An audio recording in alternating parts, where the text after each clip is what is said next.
Extreme Collectibles here. I want to do something a little bit different.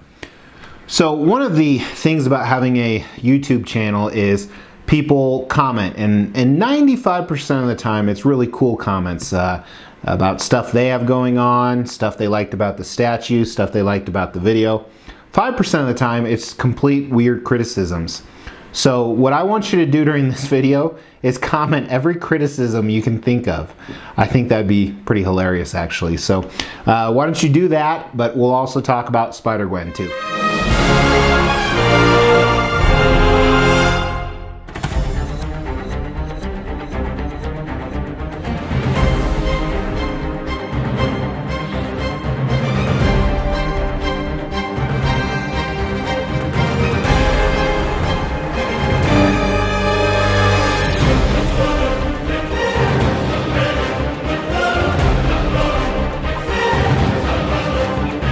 Extreme Collectibles here with XM Studios quarter scale Spider-Gwen.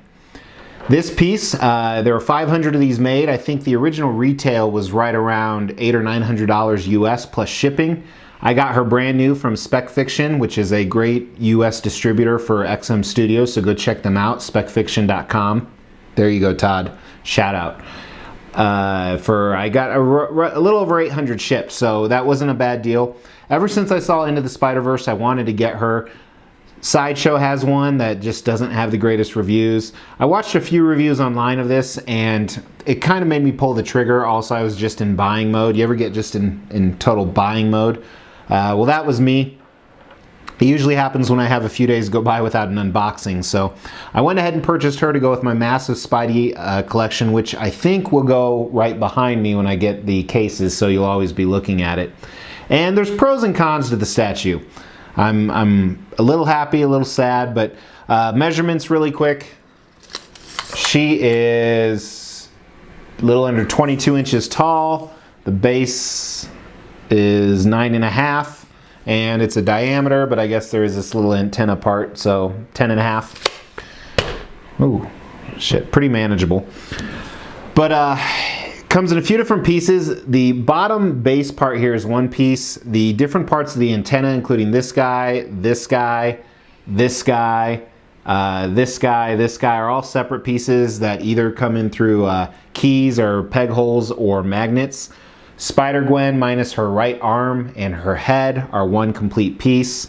Otherwise, and her backpack is another piece. Pretty easy to assemble. They do have a very complex instruction book, but like most males, I don't read instruction books because I can't read.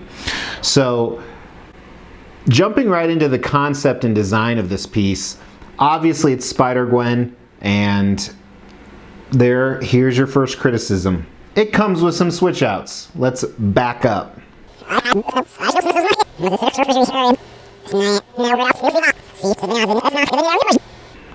So first, she has a few different heads, 3 different heads, so not a few, 3. There's another criticism. First, as you see here, is her masked portrait. And what's interesting is she has 2 right switch out arms, and they have to go with certain portraits. So the one you're seeing now is also a switch out. It's kind of her pulling her hood back. And that same arm also goes with an unmasked portrait with her hood up. And then you can switch out her head and her arm for one listening to the her phone, her MP3 player on her phone. And the right arm is kind of, you know, almost about pressing on her headphones because she is in a band, so she's having a good time. So those are the different switch outs, but now we can jump into concept and design. So this is Gwen Stacy from an alternate universe, Spider-Verse. So in this alternate universe, she was bitten by a spider, so she is Spider-Woman, or Spider-Gwen as she's called. And Peter Parker is actually a normal everyday guy, but I believe, it's been a while, but I believe he was actually bitten by, or not bitten, he was transformed into Lizard Man. So kind of everything's off in here, and if you saw the Spider-Gwen movie, or Spider-Verse movie, she was in that too. So she's in a band, hence the drumsticks in her bag, the headphones that she can wear on one of the alternate portraits. She's on top of Oscorp's antenna, so this is assumedly on top of Oscorp's building, just checking out the city, having a good time, and ready to kick some Spider-Gwen ass. But I like how she's posed, you know, using her spider senses. They were able to do a good job to make it look like she's actually sticking to the side of something. And she's very carefree, as her character, I assume, would be. Not really any cares in the world. She also has her backpack stuck in somehow. It's actually through a key peg, but she's hanging it there. So after school, whatever it is, overlooking the city, being safe. Really cool concept. I like it. I like it a lot. I like the design. It works really well. I don't think there's going to be any leaning issues or anything like that. So I think XM did a good job with the engineering too. But jumping into the paint and sculpt of this. So first of all, starting at the base, I don't like how Oscorp is written. It's weird. The shape of the letters, they don't look even. They look warped, which may be due to weathering on the antenna over time or who knows what else. Then the metal on the building, it's very rustic. Some rivets and texture with some rust colors and silver colors and brown colors. It looks okay. I'm not a huge fan of it. I think there was some opportunity missed there, which is kind of explained why this character isn't, or this statue isn't that popular. I do like all the additional antenna and wires and gadgets that run throughout. I think it shows that XM doesn't want to, you know, leave things without detail. So they're going to do a good job adding every little additional part right here. It's good conception. It's good execution on it. And again, they added a lot of different colors from the traditional blacks and whites to make it look like it's weathered and rusted, which if it's an antenna at the top of what I assume would be a very, very large building, it would have those rustic colors built into it. And then the concrete pillar moving up, that's about to hold Spider-Gwen. Again, some more rivets and some more metal parts to it and some texture inlaid in the concrete with a few different colors of gray and white mixed in there. And then talking about her bag really quick, very cool sculpt on her bag. It looks like mixed media. There's some stitching and some zippers and a lot going on. There's some folders and some drumsticks and the Spider-Man emblem. And it looks like it's just hanging on one of the antenna on the building, which is actually part of the book bag, ironically, but it looks like it's hanging there. Very cool design. I like how there's some folds in it, and it really looks like mixed media, but it's actually 100% sculpted.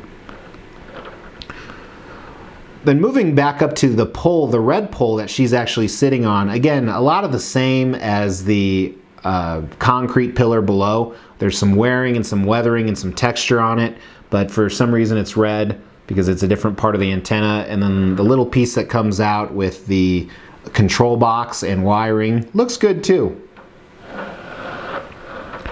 Then moving on to Spider-Gwen, first of all, her outfit, very cool. It's very reminiscent of Spider-Gwen. There's not a lot of muscle definition, but there wouldn't be. She's very petite, very athletic. If you look really close in the light, you will see a little bit of muscle definition, which I think is the perfect amount. And even though it's a skin-tight outfit, they were still able to accomplish some folds. And this black that's running through about 60% of her outfit looks really good. It's not overpowering, it's not too shiny, and you can still see the folds and the stitching that kind of meets up with the white. Again, there's more and more stitching, so you can tell that she put this outfit together. Wherever there's white, wherever there's that purple webbing type color that's on her biceps and her armpits, and the same is inside of her hood. Really, really cool. I think they did a good job sculpting her body overall. As I said, it's very athletic, very trim. Shows a tiny hint of muscle definition, and then of course the outfit, like I said, it's skin tight, but you can still see some folds, whether it's on, you know, where her knees bend or her elbow bends, or all throughout. And then moving on to her portraits. First of all, her mass portrait, there's not really a lot to it. There's no folds, no bends. It's a solid white color, and then the large silver eyes and some purple around there. Nothing really huge, but the hood is really cool. Some good definition in the hood, a seam line in the back, and then some cool folds throughout. Make it look like it's not sculpted. Her portrait with her headphones on. First of all, her hair looks okay. I think they could have done more definition in the different strands. Her face looks a little too painted up for me. Looks a little too Barbie doll. It feels like her eyebrows and eyelashes are sculpted on, but it looks like they're painted on. It's just a little too Barbie for me. And her skin, way too much painted on makeup. Her mouth sculpt is average at best. The headphones do look cool though. And then Her unmasked portrait with the hood up is probably her best looking portrait. Her eyes look alive in this. I think they did a great paint job on the eyes. There's some darker purple around her eyes, almost like she got beat up, or is just overusing her makeup. I don't know, I only put makeup on Thursdays, so I'm not a pro at it. But good definition in her cheekbones with her smile, with the sculpt. And again, her mouth, very average. This one looks a little bit better. Decent sculpt on her nose. This is, as I said, probably my favorite portrait of the three. So that's quarter scale XM Studios Spider-Gwen. It's a cool piece. If you're a big fan of the movie, this is your best Spider-Gwen option out there right now. I've seen a few customs coming out, which maybe I should have held out for them, because I'm not really sold on this piece, especially for the price point of 800 bucks. So I'll put it up with my Spider collection for now, but who knows the future of it. If you're a big fan of the character, you probably will like it a little more. But again, I was just in buying mode and making stupid decisions, which is kind of a summary of most of my life. One thing I didn't mention on the entire statue, so people don't yell at me, it's another criticism, is she has a cell phone, which actually her headphones actually plug right into. And there's not much to it. It looks a little plasticky, a little cheap like a toy, but I don't know how you would sculpt a cell phone that big. So I'm not used to things that big. That's what she said. So I really appreciate you watching. Please give me as many criticisms as you can, but they have to be legit. So don't say something that's not true, but you can say like, my God, you're not as sexy as you usually are, John. Or your personality just was a turnoff. So say really legit things. With that being said, please subscribe to my channel if you haven't. I really appreciate you watching, and we'll talk soon. Well, we won't talk. I'll talk to you, and you can yell things back at your camera or your pad or phone or whatever you look at. What do you usually watch YouTube on? That's something I 99% of the time I watch it on my, not 99% of the time, the majority of the time I watch it on a tablet. I would be curious to see what other people watch it on. So have a great day. Thanks.